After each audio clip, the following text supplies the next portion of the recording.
All rise. Circuit Court of Clark County is now in session. All Mayor Clerk is presiding. You can be seated. Good afternoon.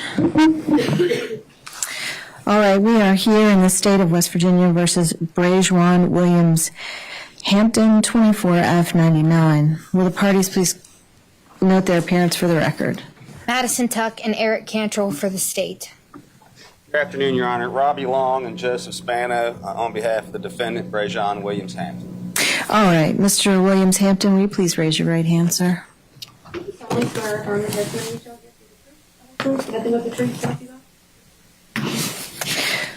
All right. Are you Bre'juan Williams-Hampton? Yes, ma'am. And have you received a copy of the pre-sentence investigation report prepared by the Office of Adult Probation? And have you had an opportunity to go over it with your lawyers? All right, have you read it yourself? And do you understand what's in it? Do you have any questions before we proceed?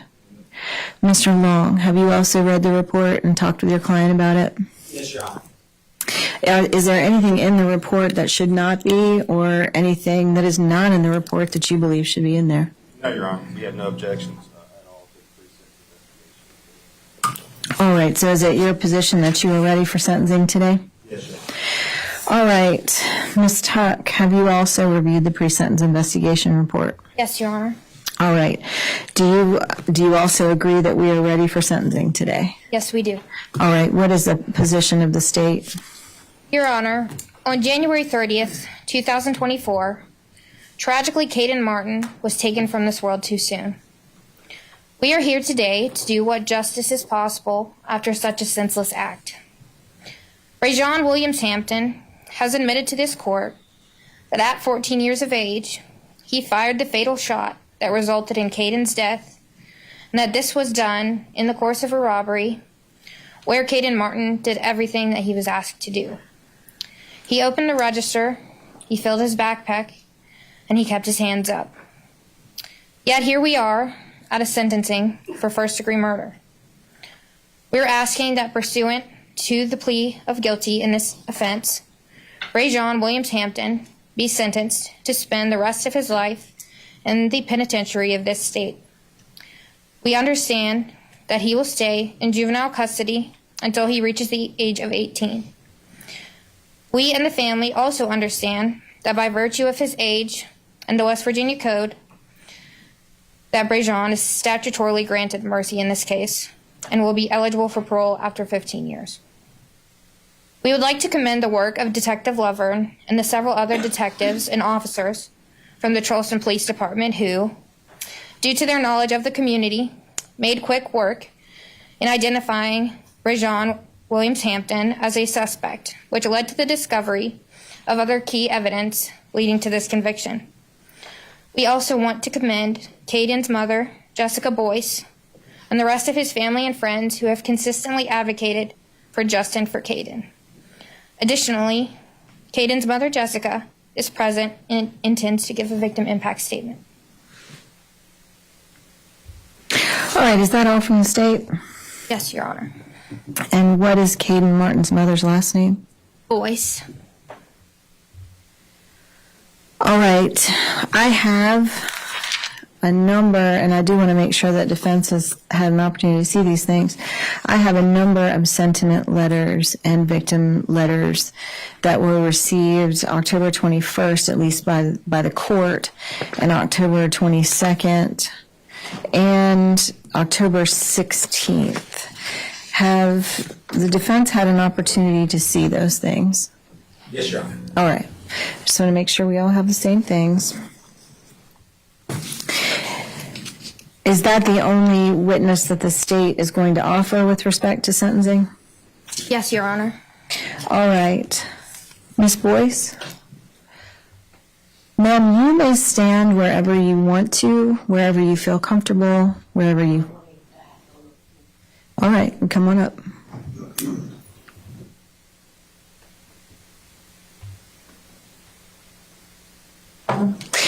Now, one thing I want you to know going through this, you don't need to rush. This is your time and opportunity to say what you feel and to tell the court what you think ought to happen here at sentencing, all right? Again, no need to rush. Don't worry about it. Pretend everybody's not here except you and me, okay?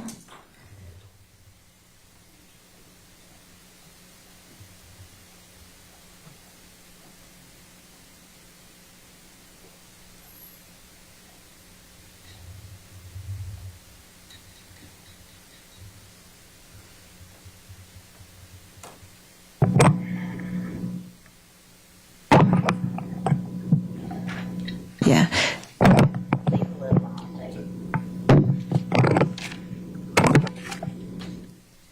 Jeremy. Your Honor, I stand before you today a broken mother, my heart shattered. The loss of my son, Caden Deshaun Martin, who was senselessly murdered on January 30th, 2024. Caden was only 19 years old. His life stolen by the actions of the defendant and his accomplice. He gave them everything they demanded, and still he shot and killed my son over vapes and ice cream that he went and ate after he murdered my son. Caden was not just a victim. He was an intelligent, compassionate young man with a bright future. He dreamed of a career in finance, and he had visions of success, not only for himself, but for his entire family. He promised to take care of me when I got old. He was more than just my son. He was my pride, my joy, my greatest love. Caden's death has shattered my life. Every day I wake up with a hole in my heart. Words cannot describe. The bond we shared was special, and now it's gone. I will never again hear him call me Ma Dukes, feel his embrace, or hear his laughter. No parent should have to bury their child, especially in such a violent and senseless way. This loss has torn my family apart. His brother Thomas, his sister Madison are devastated. The bond they shared with Caden is irreplaceable, and they are struggling to understand why their brother is gone. Why every day is a battle to move forward. Special days like his birthdays, holidays, even ordinary days are now filled with the unbearable emptiness. Caden had so much to offer this world. He deserved to live, grow, and fulfill his dreams. But all of that was stolen from him in a single horrific moment. The defense's actions destroyed our family, and we will never recover from this pain. Your Honor, I understand that the person who stole my son's life is young, but so was Caden. He was only 19, just starting his life. The defendant made the deliberate choice to rob, shoot, and murder him. And for that, I ask this court to hold him fully accountable. My son's life mattered, and there must be consequences for taking it away so cruelly. No sentence will ever bring Caden back, but I hope that justice is served. I hope that no other family endures the unbearable loss that we now live with every day because of your actions. I don't want you to die. I want you to suffer every day in prison. I will be at every sentencing. My entire family will be at every parole hearing. I hope you live a miserable life in prison. Miserable. Thank you. Thank you, ma'am. Is that all from the state? Yes, Your Honor. All right. Mr. Long, who's speaking for the defense? I am, Judge. Thank you. All right. Do you wish to make an argument, present witnesses, both? Judge, I'd like to make an argument on behalf of my client, and I think that BJ wishes to make a brief statement. All right. Go ahead. Thank you, Your Honor. May it please the court, Mr. Cantrell, Ms. Tuck, I want to first say that my heart goes out to Caden's family, his friends, and everyone who knew and loved him. We all know that nothing can excuse or justify what my client did. Today we know is a day for justice for Caden Martin. But if ever there was a day to temper justice with mercy, it is today. On January 30th, 2024, Bre'juan Williams-Hampton was a child. Bre'juan goes by BJ, and BJ was only 14 years old when this tragedy occurred. His body, and most importantly, his brain, not fully grown. We know, judged from biology, that the human brain continues to develop until well into our mid-20s. During adolescence, our brain's frontal lobe is still forming.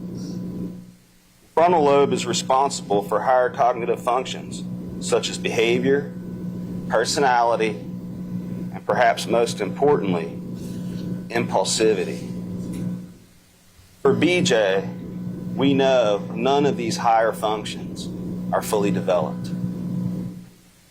The law states that the court should consider many factors about BJ's life before imposing sentence today. Among them are BJ's age. And at 14, he is one of the youngest clients and defendants with a first-degree murder conviction that this court system has ever seen. Other factors to be considered by the court are as follows: his family and community involvement, or lack thereof, his intellectual capacity, his mental health evaluation, his capacity for rehabilitation, his educational and trauma history, his medical and social history, and last, and certainly not least, his involvement in the child welfare system. Through his psychological evaluation and also his pre-sentence investigation report, I'm confident the court is well aware of how all of these factors have played a part and impacted BJ's life. After looking at all these factors and taking into consideration what we know from science and the development of children, perhaps we can understand why our legislature has acknowledged that public opinion in our state still shows mercy on all children, no matter how great their sin. I'm merely asking Your Honor today to sentence BJ in accordance with the law. The law is that a sentence of life imprisonment without the possibility of parole may not be imposed on a child such as BJ. Just as the state is asking Your Honor to impose a sentence today of justice, on behalf of BJ, I'm asking Your Honor to impose that sentence tempered with mercy. What mercy are you talking about? The mercy that the legislature has outlined in the code that BJ is entitled to, Your Honor, that he cannot be given a sentence of life without mercy. So there's really only one sentencing option available to me, correct?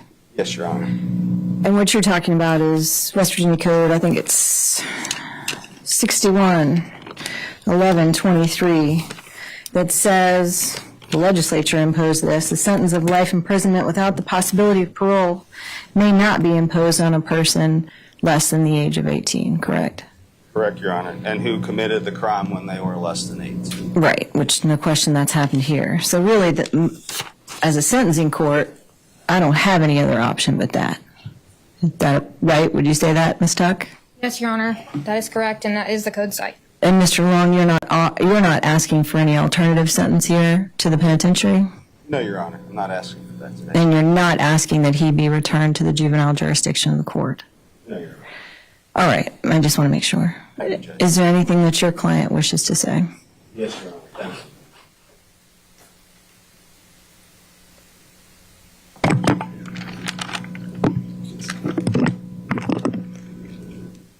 Sorry for killing Caden. I wish I could turn back time and not rob the vape shop. I regret taking a life every day. I regret killing my cousin, and every night I regret it more and more when I think about his aunt, my cousin, crying and asking me why. My mom asked me why I did it, and I'm sorry. And how could I take a life? I can't answer it because I ask myself every day and night the same thing. What I did was wrong, and I understand I have to serve time as a punishment. All I can say is I'm sorry and ask for your forgiveness. If you can forgive me now, I hope you can find it in your heart to forgive me in the future. I ask the court to show me mercy so I may do better and be a better young man in the future. Thank you. All right. Is there anything else, Mr. Long? Not on behalf of the defendant. Thank you, Your Honor. All right, I've taken into consideration the pre-sentence investigation report, the psychological evaluation that you mentioned, Mr. Long, and most importantly, what the law is here and what's available to me as a sentencing court. That's the first time I've heard you speak about being sorry, and that's the first time I've heard you give an explanation, even though it wasn't one, really, of why you did what you did. In fact, when you pled guilty, I asked you, why did you do that? And your answer was, I don't know. Isn't that right? And still sitting here today, you don't know why you made that decision? I think you can understand, at least I hope you can understand, why that doesn't offer much consolation to his family. Because they are without their son, their brother, their cousin, and they have no explanation from you as to why. You read that prepared statement, and I can appreciate that. I hope that at some point in your life you mean those words. I'm not sure you mean them today. As you're aware, the state of West Virginia has laid out the law, the legislature has, about what can happen to a juvenile who commits a murder when they're a juvenile. And the only option for me is to sentence you to life in the penitentiary of the state of West Virginia, which is the West Virginia Department of Corrections Rehabilitation, for the remainder of your life, with the possibility of parole. But sitting here today, after hearing you say you have no idea why you did this, because you took the life of another young person, not much older than you, who was at work, complying with all your demands, and had done nothing aggressive towards you. We all know that because there's a video of it, and we all saw it here. So what the legislature has said I have to do, I have to do. But if I had another option, I would use that option, because you have offered no reason for this.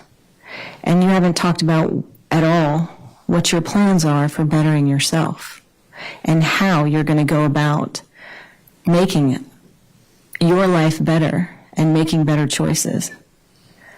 You stood up and gave me a couple of lines. That's about it.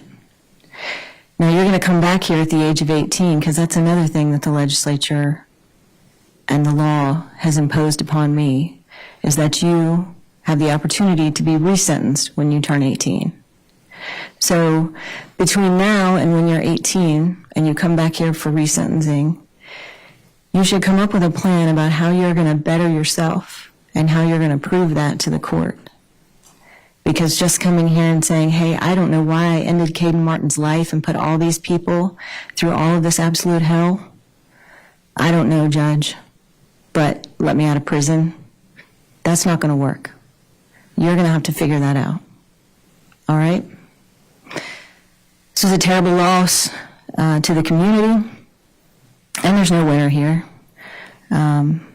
I'm sure Caden Martin's family would like to have him back. I'm sure your family would like to have you back, but there are two lives that are ended and impacted today, yours and his.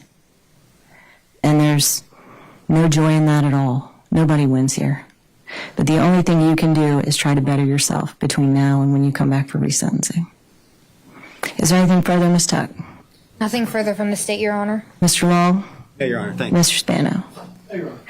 All right. Ms. Tuck, if you would get me a sentencing order, please. Yes, Your Honor. All right. Thank you all. Thank you, Judge.